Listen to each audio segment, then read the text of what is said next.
Welcome to the Circularity Edge podcast, where we discuss the latest news and perspectives on the circular economy and issues relating to social, environmental, and economic sustainability. Join us every week when we discuss what's needed to create a sustainable circular economy worldwide.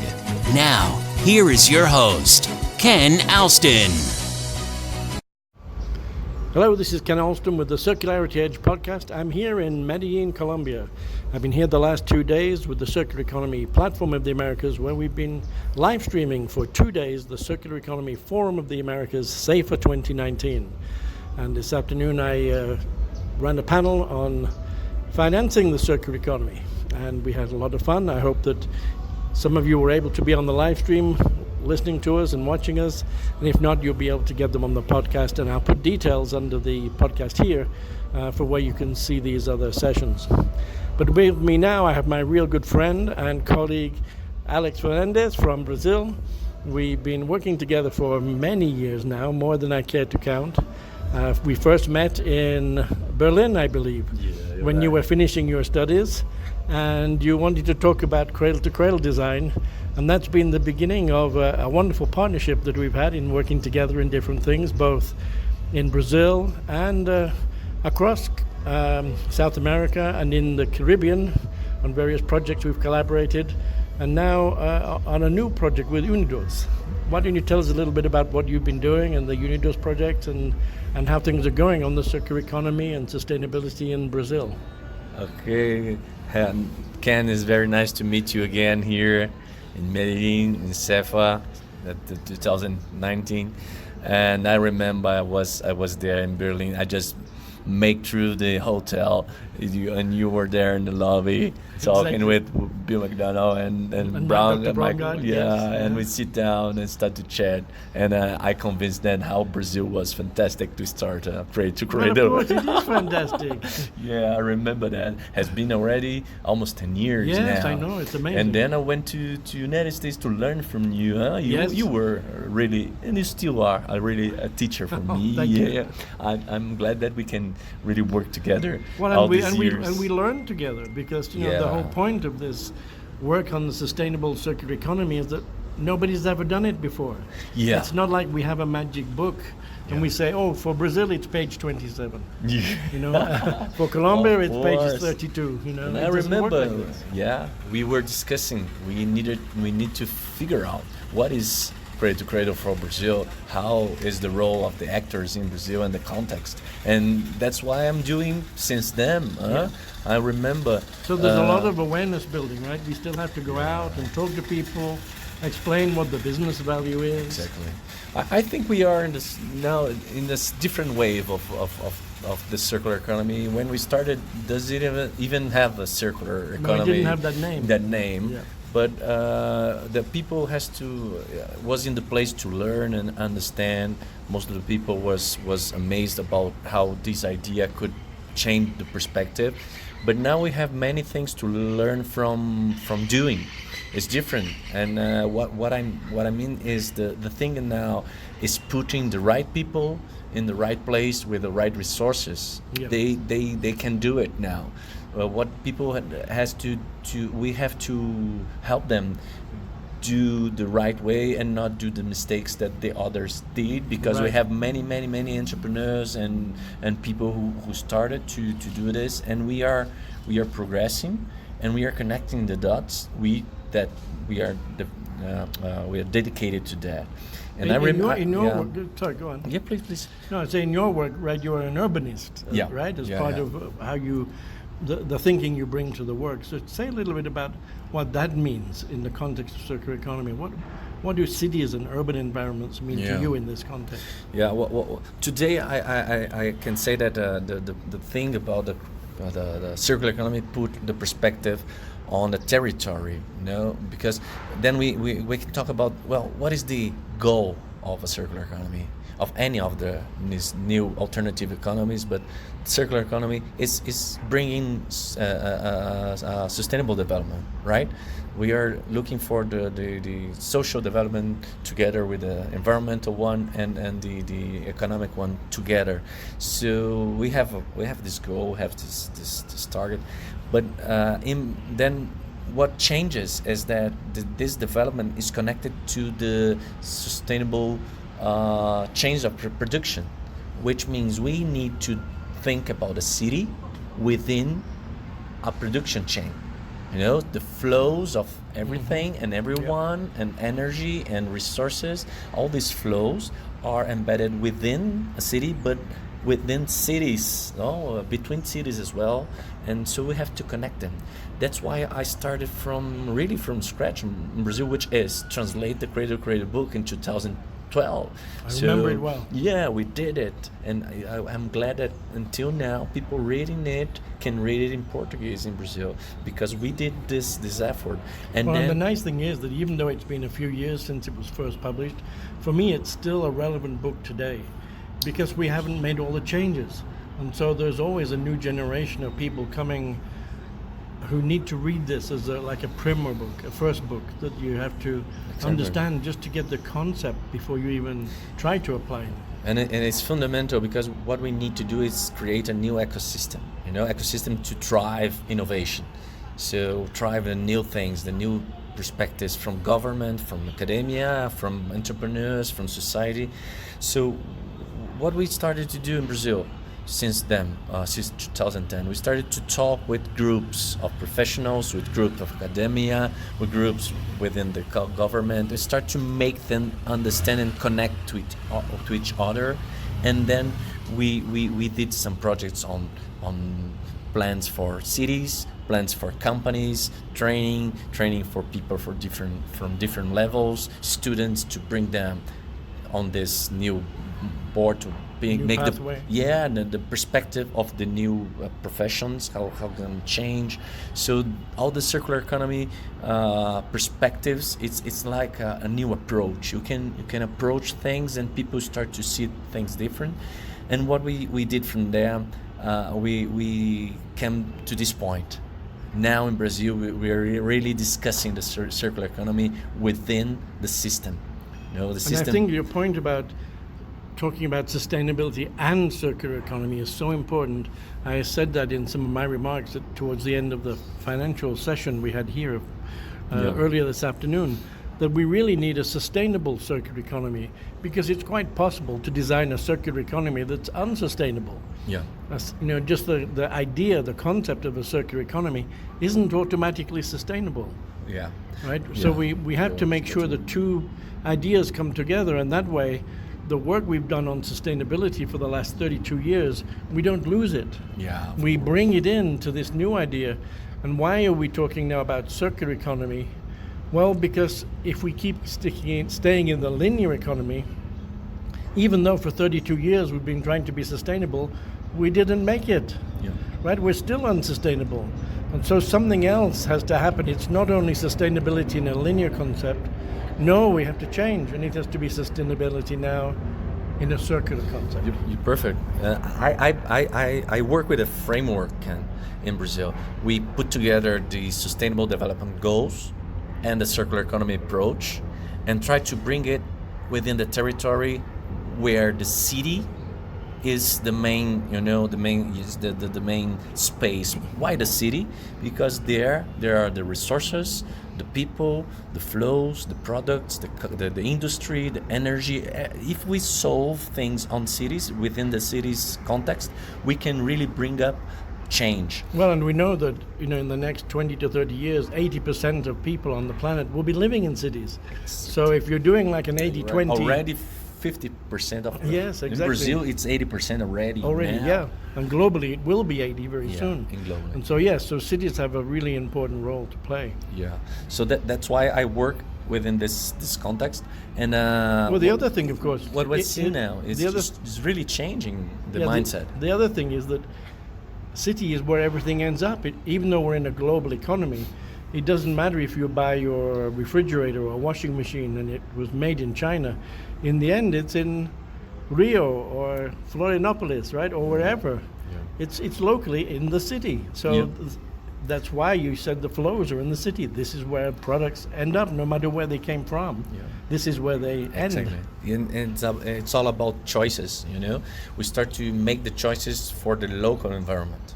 You know, of With course. a local sensibility, a local cultural sensibility. Exactly, for Because the people that are there with their mindset and the way of doing things, their technology, their education, and the context, how to bring prosperity in this context. So that's why we bring up some new concepts like the value chain around the city, around the places, and how can we change how the way the houses are built, or we commercialize the products, or how can we deal with organic residues and the local economy, how people exchange knowledge within a university, local university, and put people together to think about their local problems. So this is how we are approaching in Brazil, and things are changing. Well, I remember when I came to visit with you in Brazil, we went into the favelas and we saw some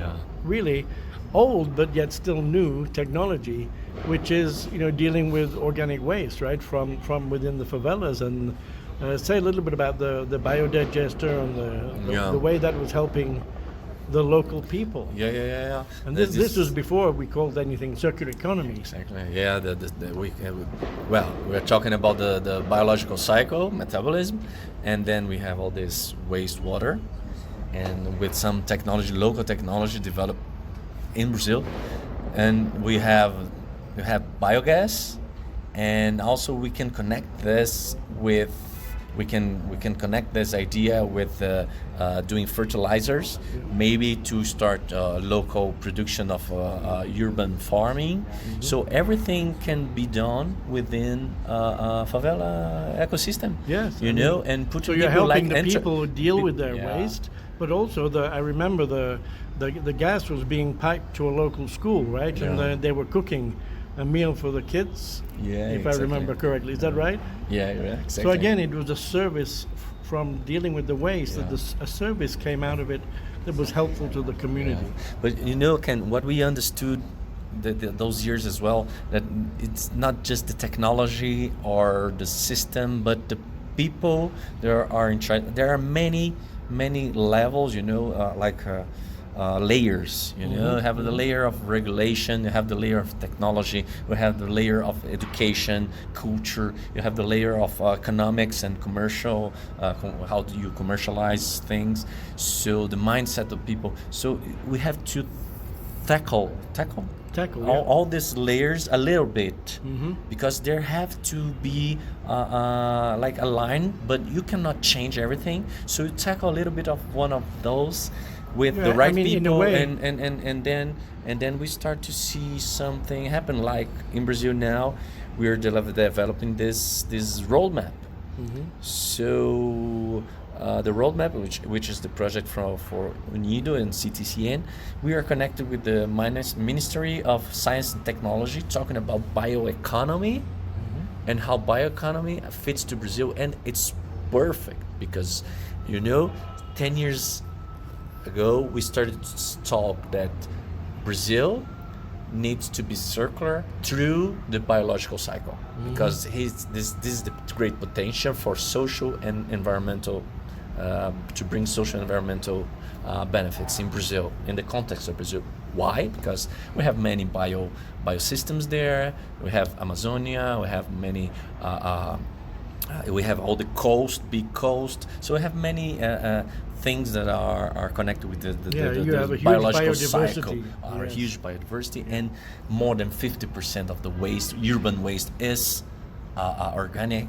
Have the sewage, which is a huge problem, still a huge problem in Brazil, the sewage system treatment. So we can leapfrog and go directly to a sewage system treatment that goes directly to a circular one, not a linear one. Yes. So we have some opportunities, and 10 years later, after doing all this advocacy, talking with the right people, putting the right people, aligning the right message and right resources, we get to the point of where the Ministry of Science Technology puts the circular economy under the bioeconomy.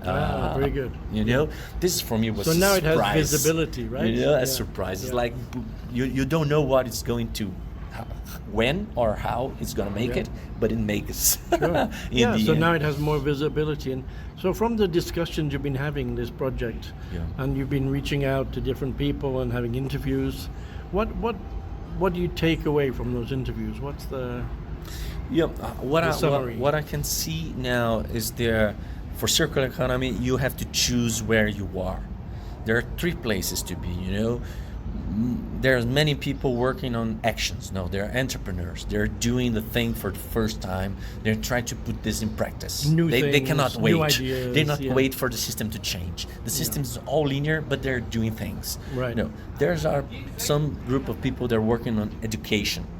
You know, they are focused on trying to change the mindset of people, to educate the children, to educate, you know, to do research and to try to bring capacitation to, I don't know, government and others. This is one. And you know, you have to, the other place that you need to, you choose to be is the planning part. You need to put pieces of things all together in a way that all this can really happen. All come together. You know? All come together. So it's like making the jigsaw puzzle. You have all the pieces, many pieces. That's the place what I chose.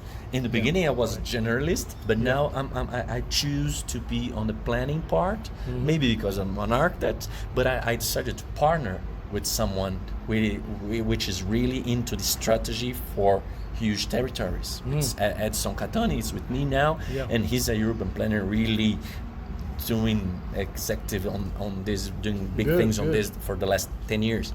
And then we started to do this partnership because he was the one who could put the circular economy into practice for this context, for in planning, really planning how to make things going. And what we do basically is align people, the right people in the right place with the right resources. You know? And you have an extended network here through the Circular Economy Platform of the Americas that's not only Brazil, but it's not only South America, but it's a global. It's a global network. What we did this last 2 years were connecting the right people in the right place, and now we are going to put together all this information, and we be broadcast, and we be the whole year, maybe studied and discuss it for many people around the world. This is fantastic. And today I'm really happy because we launched our first shared asset program here in Medellin. So now we have a new enabling tool. So, you know, people across the city can put things on the platform to either sell or rent, so that we don't have to buy, everybody doesn't have to buy something new again. There are many offices across the city that will have assets that are unused or underutilized. And you may want something, but you don't need to own it or you don't need to use it every day. Why can't you use someone else's? Hire it for half a day, hire it for a week, whatever it is. It's an asset that's not being productive right now. And so with this new tool, we can build a database or a base of a network of people who want to share things with each other. And then we can take some of the pressure off, keep making new all the time, by just saying, hey, you want a 3D printer? Didn't you know there are already 25 here in Medellin? And they're not used every day. So go use one from someone else when they're not using it. And we'll enable this through the platform. So this is an exciting day for me to get this launched here. But of course, now it means that we can bring it to Brazil. Yeah, imagine how powerful is this tool, Ken? And how can we, in many levels, we can apply it. We can apply it on the level of a university, I don't know, a neighborhood, or maybe a club of people that you know, do sports, the same type of sports, or maybe we can do it in the level of city, of a region, you know, because sharing things is the new economy. Sharing things, you cut the cycle. You make the cycle go around again and again and again, and you cut the linear. We don't stop the linear for a while. Exactly. We don't realize that there are. We've already made a lot of things. And in every city there are many things. It could be it could be something small, it could be something big, it could be something that's easily moved, it could be something that can't be moved. It might be I don't know, a university may have some special microscope or something, but you didn't know it was there. And you didn't know that you could hire it for $10 a day, or But now you don't have to buy another one yourself, whatever that thing is. You can through the platform you can become connected. There's an example I do for Brazilians, because every university in Brazil has a locker full of old stuff, electronic stuff. Yeah. But they're working. They're still functioning. But for research, you need a very high level and top of the science. Top now of we have our first project to launch. We will launch the first sharing platform in Brazil with the these same universities. computers, which is not more fitted to the researchers, are fitted to education in the second grade. Yes, of course. And then you can share it with people that are just for digital inclusion. So many levels with the same. Right. So if it's something that you don't even want to use yourself anymore like that, you can sell it. Right. Or if it's something that you want to use but you don't use it all the time, you can rent it. Yeah. I'm gonna use your podcast for set up a challenge for the Brazilians. Can I? Great, of course. Yeah, because go ahead. Brazil is still now revolutionizing the way we see waste. So they're doing many things on how to recover the waste in many ways.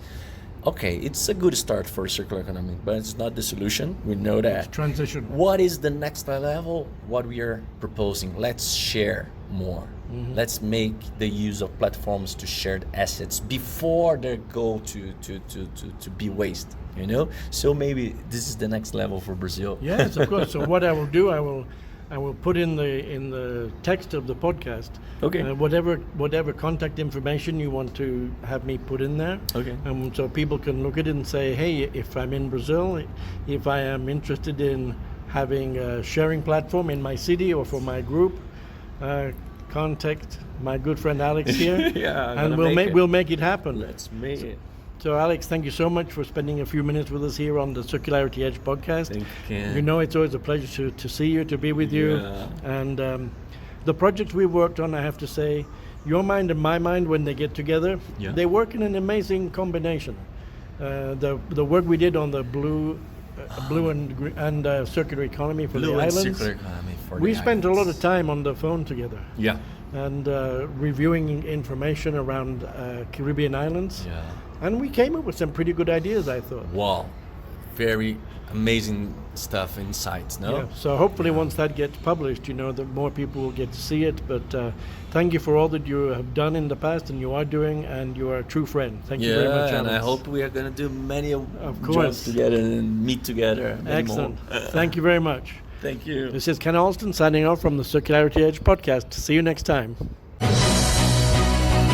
You've been listening to the Circularity Edge podcast. Be sure to subscribe on iTunes or Google Play to get new, fresh weekly episodes. For more, please follow us on Instagram, Twitter, and Facebook, or visit our website at www.kenalston.com. Until next time, buy circular.